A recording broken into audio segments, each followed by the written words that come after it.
자, 오늘도 한 주 시작하기 앞서서 돈이 몰렸던 섹터 주도주에 대해서 한번 알아보고 다음 주에도 계속 관심 있게 또 봐야 되는 종목들에 대해서 한번 차트 분석 해봐야겠죠. 자, 본격적으로 시작하기 앞서서 간단하게 미국 증시 어떻게 끝났는지 확인을 해보자면은, 일단 역시 미국 실리콘밸리 은행 파산 여파로 인해서 변동성이 여전히 나와주고 있다. 다우지수나 S&P 500은 1% 이상의 하락폭이 나와줬지만 나스닥은 0.7% 정도 하락이 나와주면서 상대적으로 기술주 빅테크 위주로 견고한 모습이 나와주고 있습니다. 그래서 아직까지 막 추세가 완전히 무너지고 하락할 만한 그런 차트 추세는 아니지만, 여전히 추가적으로 차트는 다우지수 같은 경우에는 결국에는 완전히 하방으로 추세를 돌려놨기 때문에 반등이 나오더라도 다시 하락할 수 있는 만큼 개별 종목이나 테마에 대해서 집중하면서 트레이딩하는 관점이 좋을 것 같습니다. 자, 미국 증시 간단하게 체크를 하고, 사실 이번에는 이슈가 달라요. 왜냐면 이번 주에 미국의 이제 금리 인상이 예견돼 있죠. 그래서 금리 인상에 대해서 25bp 인상을 예상하고 있는데,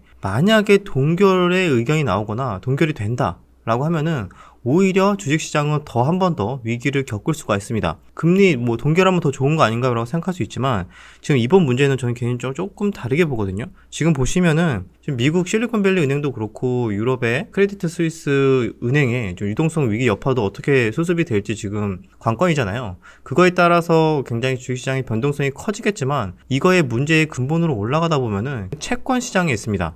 그 채권 중에서도 여러분들 가장 안전한 자산이 뭐죠? 미국 채권이에요. 미국 국채예요. 미국 국채. 채권 시장 자체에 문제가 생기기 시작했다는 거는 달러에 대한 신뢰가 좀 무너질 수 있는 상황이다.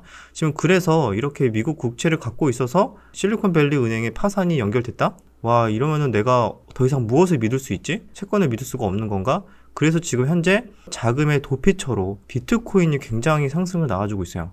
거의 일주일 만에 30%가 넘게 상승이 나왔습니다. 달러나 현금의 붕괴가 이루어진다면은 오히려 비트코인이 그 대안 자산이 될 수가 있고, 금이나 기타 자산으로 오히려 자금이 몰릴 수 있다는 걸 의미하는데, 과연 이 문제를 좀 순조롭게 잘 해결이 된다면은 그냥 잠깐의 해프닝 정도로 일단 넘어갈 수는 있겠지만, 이거를 빠르게 수습하지 못하고 오히려 금리 동결을 하고 유동성을 축소해야 되는 시기임에도 불구하고 오히려 유동성을 다시 양적완화하는 기조로 만약에 바꾼다? 그렇다면 더더욱 달러에 대한 신뢰가 추락을 하게 될 겁니다. 그러면 오히려 다른 비트코인이나 다른 자산으로 자금이 몰릴 수 있다. 그러면 주식시장도 일부 흔들릴 수는 있겠죠. 그래서 그 부분까지도 좀 관심 있게 지켜봐야 되는 포인트이기 때문에, 일단은 주식시장은 주식시장대로 돈이 몰린 종목들이나 테마군에 대해서 트레이딩은 하되, 이 글로벌적인 이슈가 어떻게 흘러가는지는 조금 큰 흐름을 알아야 되지 않을까라고 생각을 합니다. 그래서 이번 이슈는 채권에 대한 리스크이며, 그게 금리 인상이나 금리 동결로 만약에 연결이 되는 과정에서 어떤 뉘앙스로 연결되는지에 따라서 자본시장은 한 번 더 출렁거릴 수가 있다. 지금 그거에 대한 도피처로 오히려 비트코인이 수혜를 받고 있다. 이렇게 이해를 하시면 좋을 것 같습니다. 자, 이런 식으로 다음 주에도 계속 은행 관련해서 이슈가 나올 걸로 보고 있고, 거기에 따라서 변동성은 계속 지속이 될 것이다. 여기까지 시황은 정리를 하고 종목을 한번 보겠습니다. 제가 섹터별로 쭉 정리를 한번 하나씩 할게요. 자, 첫 번째는 로봇입니다.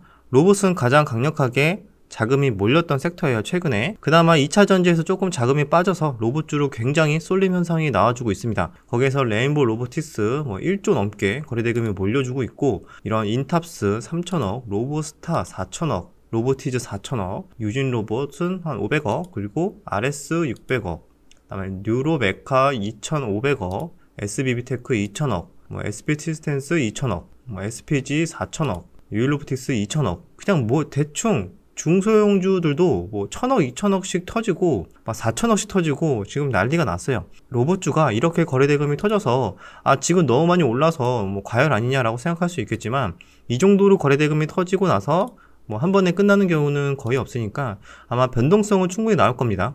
크게 상승했다가 다시 그걸 또 반납을 하는 하락이 나왔다가 다시 또 상승이 나와주는 이런 변동성이 나와줄 수 있으니까, 그 구간에서 트레이딩하는 또 수급들이 많이 들어올 거다. 그래서 아마 다음 주에도 충분히 로봇주를 관심 있게 보다 보면은 먹을 만한 그런 눌림 구간이나 트레이딩 할 만한 구간이 나올 거니까, 아마 로봇주도 계속 관심 있게 체크해야 되는 종목입니다. 가장 많이 거래대금이 터졌습니다. 그리고 두 번째, 반도체 관련 종목인데, 반도체에 대한 이슈는 엄청나게 큰 이슈보다는 그 삼성의 300조 투자 관련해서 이슈가 좀 생겼죠. 뭐 세계 최대 규모의 클러스터를 조성한다, 뭐 이런 이야기가 나오면서 일단 올라갔던 게 SFA 반도체 같은 종목들 단기 그래도 박스권을 돌파한 흐름이 좀 나아졌기 때문에 여기에서도 충분히 이런 눌린 구간들 혹시 한번 다시 반도체 섹터로도 순환매가 돌 수 있어요. 다음 주에 순환매가 돌 만한 섹터를 좀 관심 있게 보는 이유가 지금 단기적으로 2차 전지 폐배터리 쪽에서 자금이 좀 빠지고 있잖아요. 그래서 그 자금이 1차적으로는 로봇주에 몰렸지만 로봇주 외에도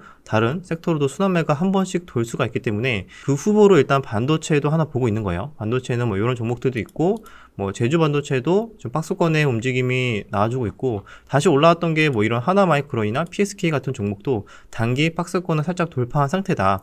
여기에서 다이렉트로 뭐 추격 매수한다기보다는 오히려 충분히 또 조정을 받는 구간이나 이런 패턴들을 보면서 차분하게 대응하는 게 좋지 않을까 생각합니다. 그래서 다음 순환매 후보로도 반도체 섹터가 있을 수 있다.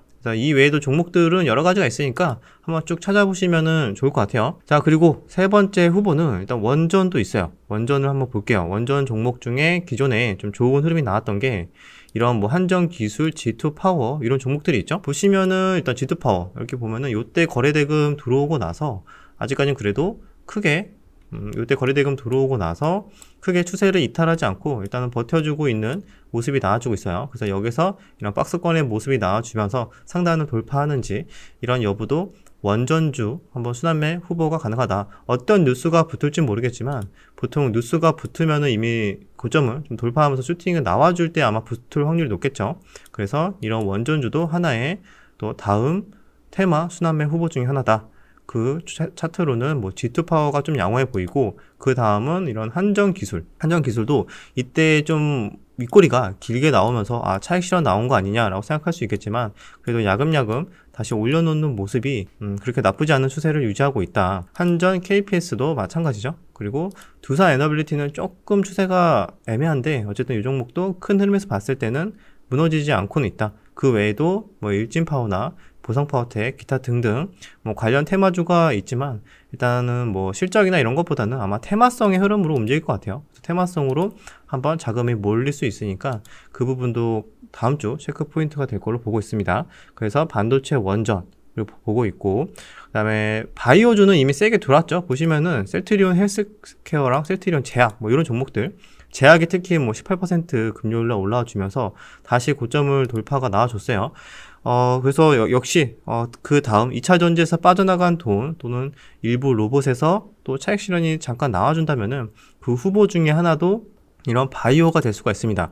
셀트리온 뿐만이 아니라 그 외에 다른 바이오 종목들도 비교적 또 추세가 잘 올라와 주고 있거든요. 뭐 HLB도 야금야금 올라와 주고 있는 모습, 그 다음에 뭐 ABL 바이오, 그 다음에 한미 사이언스 같은 종목들도 양호한 추세가 만들어지고 있는데 이것도 근데 결국에 지수가 만약에 흔들리면 같이 흔들릴 가능성이 높아요. 그래서 지수가 흔들릴 때는 지켜보다가 지수의 조정이 나옴에도 불구하고 비교적 추세를 잘 버텨주는 모습이 나와준다? 그러면은 그 다음 지수의 반등 구간에서 오히려 또 강하게 순환매 수급이 들어올 수가 있다. 이렇게 이해를 하시면 좋을 것 같습니다. 그래서 바이오도 양호한 추세의 종목 중에 하나다. 이렇게 보시고 그 다음에 게임도 같이 보면 좋은데 게임 중에서는 컴투스 보시면은 지금 계속 이때 거래량이 들어오고 나서 기간 조정 잘 움직이다가 다시 고점 구간에 올려놨거든요. 이렇게 컴투스나 뭐 컴투스 홀딩스 좀 양호한 차트에 박스권 흐름을 보여주고 있다. 그리고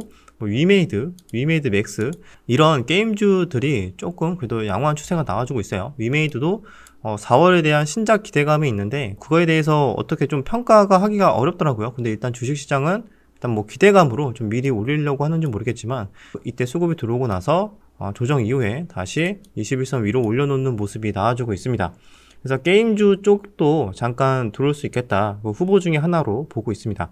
그리고 AI 쪽도 계속 역시 안 죽어요. AI 쪽도 안 죽고 있기 때문에 보시면은 이렇게 마인즈랩 같은 경우에는 다시 이렇게 전고점 구간까지 올려놓는 모습이 나와줬다. 그래서 AI 내에서도 좀 차별화의 모습이 나와주겠지만, 자, 이번에 챗GPT 새로운 버전이 나왔죠. 그래서 거기에 따라서 AI 쪽도 다시 한 번 더 조금 더 관심을 받을 수가 있겠다. 후보, 테마 순환매 중에 하나다. 이렇게 이해하시면 좋을 것 같습니다. 마인즈랩, 푸넷지, 코난테크놀로지 이런 종목들도 솔트룩스 다 마찬가지죠. 그리고 뒤늦게 올라오는 종목 중에 하나가 모델 솔루션 이런 종목도 있습니다. 이런 종목도 전고점 구간까지 좀 올려놓는 모습.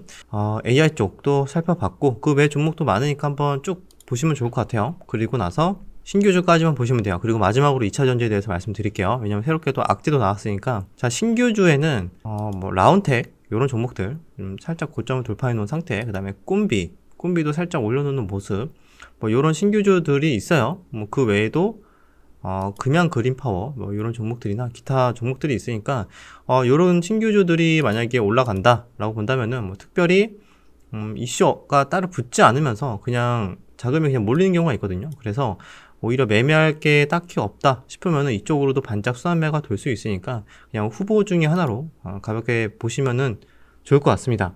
자, 이제 마지막으로 2차 전지를 봐야 되는데 2차 전지 같은 경우에는 어제 악재가 나왔죠. 이제 에코프로에서 보시면은 내부 정보 주식 거래 의혹에 지금 압수수색에 들어간다 라는 뉴스가 나왔습니다. 당연히 주식에 영향을 줄 수밖에 없겠죠. 일단 월요일날 좀 개파락이 나올 걸로 예상이 되는데 악재로 강도로 봤을 때는 그렇게 어마어마하게 큰 악재까지는 아닌 것 같아요. 왜냐면은 회사 자체적인 문제보다는 일단은 관련된 직원의 내부 정보 주식 거래 의혹이기 때문에 회사 자체가 흔들릴 정도는 아니다 이렇게 보고 있는데, 이 뉴스가 나온 시점이 단기간에 이렇게 너무 많이 오른 시점에서 나왔기 때문에 당연히 이런 뉴스가 없더라도 최근에 이런 하락만 봐도 단기 고점인가 라고 생각하면서 이제 많은 사람들이 차익 실현을 고민하고 싶어하는 차트에서 이런 악재까지 나와준다면은 그 하락폭이 단기적으로 가팔라질 수는 있겠죠. 그런데 만약에 하락폭이 가파르게 하락이 나와준다면은 또 반드시 또 이런 기술적 반등도 또 세게 나올 수 있기 때문에 일단은 월요일 정도는 월화 정도는 좀 조심할 수도 있다. 단기적으로 이 악재가 어떻게 반영되는지 좀 지켜볼 필요는 있는데, 오히려 빠르게 과하게 좀 폭락이 나와준다? 그러면은 수급적인 요인으로 과대 낙폭을 노리는 수급들이 들어올 거거든요. 그러면 그런 과대 낙폭에 의해서 반등이 나와줄 수 있다. 그러면은 이거를 2차전지 섹터로 접목을 시켜서 본다? 당장 월요일날 개파락을 시작하면서 이런 2차전지 쪽 섹터의 투자 심리가 안 좋겠죠. 그러면은 이런 에코프로나 에코프로 BM, 그리고 기존에 좋은 흐름이 나왔던 코스모화학, 코스모 신소재 등등 리튬이나 폐배터리도 마찬가지 이런 종목들이 대부분 이제 하락을 할 거예요. 팔 사람 팔고 손절할 사람 손절하는 과정에서 좀 낙폭을 키울 것이고, 그 와중에는 반발 매수세를 이용한 트레이딩 수급이 들어올 거기 때문에 과대 낙폭을 공략하는 수급도 있을 것이다. 그렇게 본다면은 투자 전략을 어떻게 고민해야 될지 조금 그림이 그려지죠. 그래서 일단은 돈이 몰렸던 이런 로봇이나 기타 순환매가 가능한 반도체, 원전 등등 이런 종목에서 좀 매매를 할 수도 있고, 그러다가 특별히 좀 과대낙폭이 나와주는 흐름이나 많이 좀 하락이 나왔다 싶으면은 이런 2차전지 쪽으로 다시 한 번 더 수급이 들어오는 이런 순환매 전략을 노리는 게 좋지 않을까, 저는 개인적으로 그렇게 다음 주는 좀 준비하고 있어요. 그 외에도 완전히 우선순위까지는 아니지만 그 다음 우선순위로는 이런 바이오나 게임 또는 일부 이런 우주 관련 종목도 충분히 연속성이 나와주는지 버텨주는 눌림목의 패턴 확인을 할 예정이고, 이 정도면은 다음 주 전략은 어느 정도 그림이 그려진 것 같습니다. 이 정도면 저는 이런 식으로 대응을 할 예정.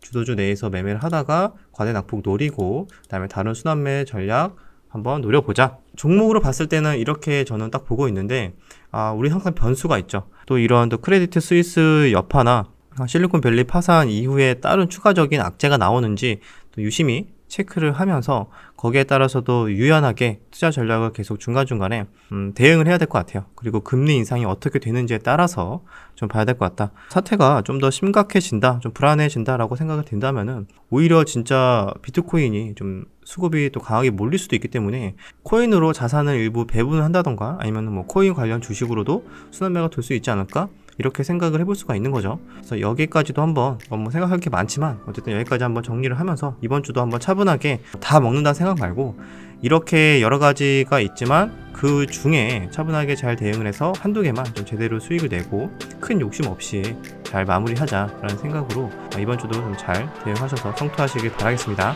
그럼 다음 영상에서 뵙도록 하겠습니다.